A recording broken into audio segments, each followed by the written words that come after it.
मेहुल सारे साइंटिस्ट को जेल से लेके बाहर निकल जाता है, लेकिन मेहुल को शक होता है किडनैप तो 3 साइंटिस्ट हुए थे, तो ये चौथा कहाँ से आया, मतलब इनमें से एक फेक साइंटिस्ट है। मेहुल सबके आईडी कार्ड चेक करता है, ये पहले साइंटिस्ट का, ये दूसरे साइंटिस्ट का, ये तीसरे साइंटिस्ट का और ये चौथे साइंटिस्ट का। अब इनमें से एक आईडी कार्ड फेक है। क्या आप बता सकते हैं इनमें से कौन सा साइंटिस्ट फेक है? सोचिए और मुझे आपका आंसर कमेंट करके बताइए।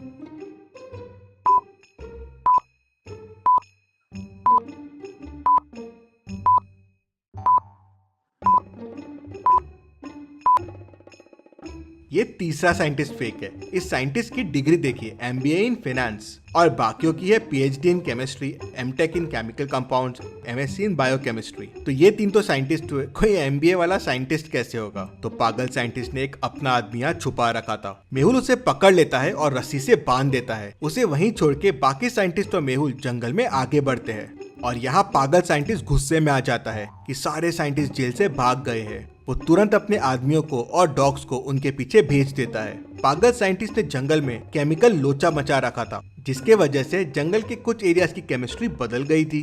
हर कलर आपस में बदल गए थे। ग्रीन कलर येलो हो गया था, ब्राउन कलर ब्लैक हो गया था। अब आप सोचिए और मुझे बताइए, ट्री पे जो रेड एप्पल्स है वो कौन से कलर के हो जाएंगे? सोचिए और मुझे आपका आंसर कमेंट करके बताइए।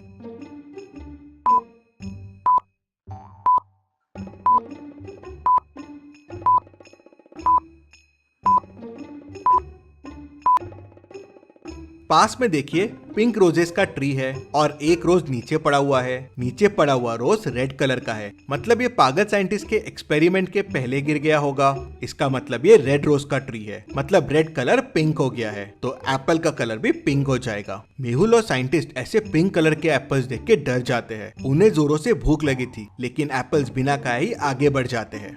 पागल साइंटिस्ट के जंगली कुत्ते मेहुल और बाकी साइंटिस्ट को ढूंढ ही रहे थे।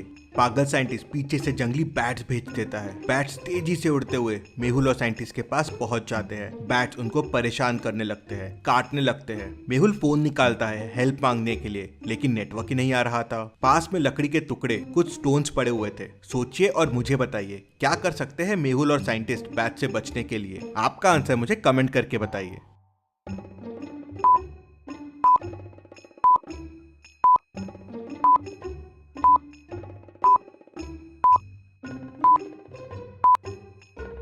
मेहुल ने जब फोन बाहर निकाला था तो फोन की लाइट से बैट्स थोड़े पीछे हुए थे। वही मेहुल समझ गया था कि लाइट से इन्हें डर लगता है। बैट्स नाइट में ही जागते हैं, दिन में सोते हैं। मेहुल ने फोन का फ्लैश चालू कर दिया और बैट्स को दिखाने लगा। उससे बैट्स डर गए और वहाँ से भाग गए। मेहुल और साइंटिस्ट तेजी से जंगल में आगे बढ़ने लगे।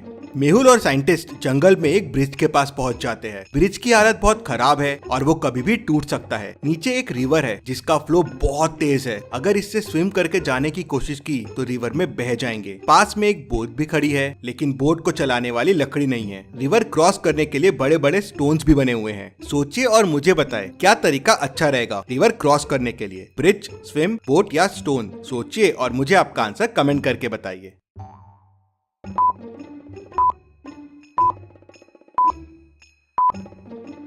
रिवर का फ्लो बहुत तेज है तो स्विम और बोट काम नहीं आएंगे। अगर आपने बोट से जाने की कोशिश की तो वो अलग डायरेक्शन में ही निकल जाएगी, और अगर ब्रिज से गए तो वो टूट जाएगा और आप पानी में बह जाएंगे। मतलब स्टोन से कूद के जाना ही सेफ है। मेहुल और साइंटिस्ट भी वही करते हैं। स्टोन्स पे कूदते हुए रिवर क्रॉस कर लेते हैं और जंगल में आगे बढ़ते हैं। जंगल में आगे बढ़ते बढ़ते मेहुल का पैर एक मधुमक्खी के छत्ते पे पड़ जाता है। उसमें से बहुत सारी मधुमक्खियां बाहर आ जाती है। मधुमक्खियां मेहुल और साइंटिस्ट को परेशान करने लगती है। वो आसपास देखते हैं तो ट्री की कुछ लकड़ियां पड़ी होती है, स्टोन्स पड़े होते हैं। अब इन मधुमक्खियों से बचने के लिए क्या करना होगा मेहुल और साइंटिस्ट को? उनके पास 4 ऑप्शन है। पहला तो लकड़ी से मधुमक्खियों को भगाने की कोशिश करे, दूसरा उन पे स्टोन्स फेंके, तीसरा वहां से तेजी से भागे, या चौथा धीरे धीरे चल के वहां से निकल जाए। आपको क्या लगता है कौन सा तरीका सही रहेगा? सोचिए और जल्दी से आपका आंसर कमेंट कीजिए।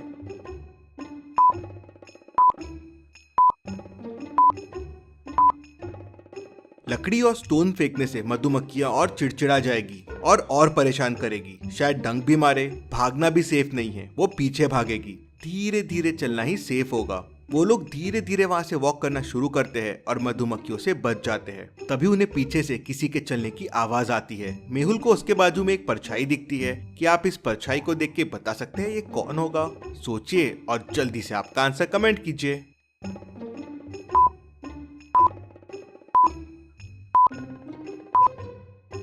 सर कटा हुआ है, मतलब ये एक ज़ॉम्बी है। ज़ॉम्बी को देख मेहुल और साइंटिस्ट वहाँ से भागना शुरू करते हैं। भागते भागते उन्हें सामने का एक गड्ढा नहीं दिखता और वो लोग उस गड्ढे में गिर जाते हैं। अब ज़ॉम्बी उनके पास आने लगता है। गड्ढे में उन्हें कुछ चीजें दिखती है। 3 गुलेल दिखती है, एक बंदूक, एक कटर, एक बैट। क्या इनमें से कोई चीज को यूज करके वो ज़ॉम्बीज को भगा सकते हैं? सोचिए और मुझे आपका आंसर कमेंट करके बताइए।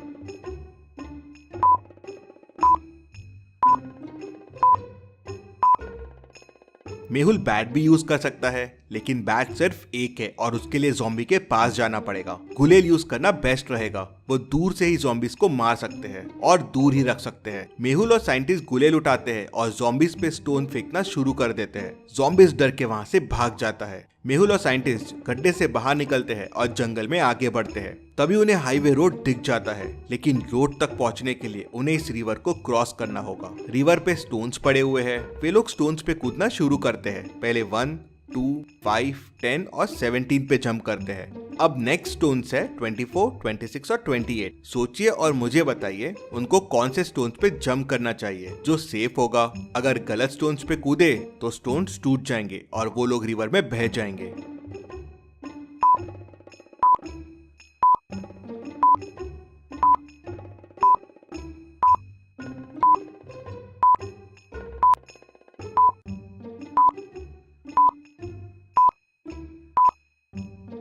सही स्टोन है 26।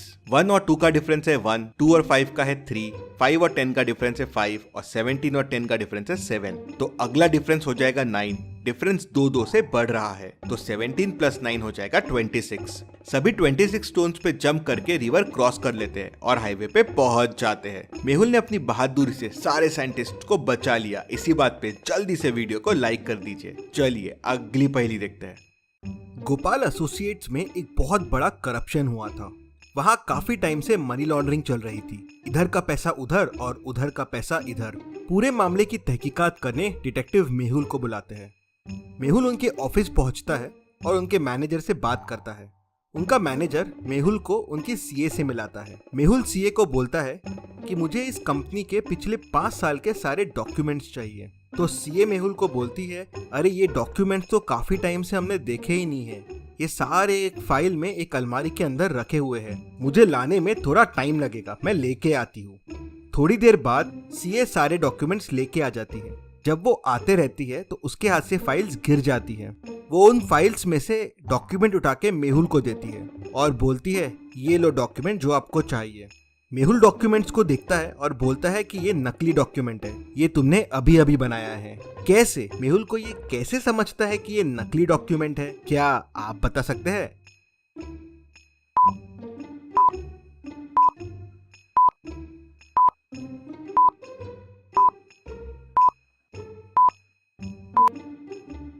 चलिए इसका आंसर देखते हैं। सीए जो डॉक्यूमेंट्स मेहुल को देती है उनमें होल्स नहीं थे, मतलब ये डॉक्यूमेंट कभी फाइल में रखे ही नहीं गए। उसी से मेहुल को समझ जाता है कि सीए झूठ बोल रही है और उसे नकली डॉक्यूमेंट्स दे रही है। इतनी मजेदार पहेलियों के लिए जल्दी से चैनल को सब्सक्राइब भी कर लीजिए। चलिए अगली पहेली देखते हैं। सना को काफी जोरों से भूख लगी थी। आज उसने टमेटो चीज सैंडविचेस लेके आए थे। वो फ्रिज ओपन करती है अपने सैंडविचेस लेने के लिए, लेकिन उसके सैंडविचेस गायब रहते हैं और बाजू में उसके सैंडविचेस का फॉइल पेपर पड़ा होता है। उसे बड़ा गुस्सा आ जाता है। वो ऑफिस फ्लोर पे जाती है देखने के लिए कि किसने उसकी सैंडविच खाई। तो वहाँ 3 लोग काम कर रहे होते हैं। रोहन कहता है, मैं तो सुबह से इम्पोर्टेंट मीटिंग में हूँ, बस ये कॉफी पी पी के ही काम चला रहा हूँ। हाँ, मैंने तुम्हारे सैंडविचेस देखे थे फ्रिज में। रीमा कहती है, मैंने तो डोमिनोज से पिज्जा मंगवाया है, बहुत जोरों से भूख लगी थी। मैंने तो आज ऑफिस का फ्रिज खोला भी नहीं है। राहुल कहता है, मैं तो सुबह से प्रेजेंटेशन की प्रिपरेशन कर रहा हूँ। मम्मी ने आलू के पराठे दिए थे, बस वही खाया हूँ। हाँ, मैंने तुम्हारा पैकेट फ्रिज में जरूर देखा था। क्या आप तीनों की बातें सुन के बता सकते हैं सैंडविचेस किसने खाए होंगे? सोचिए और मुझे आपका आंसर कमेंट करके बताइए।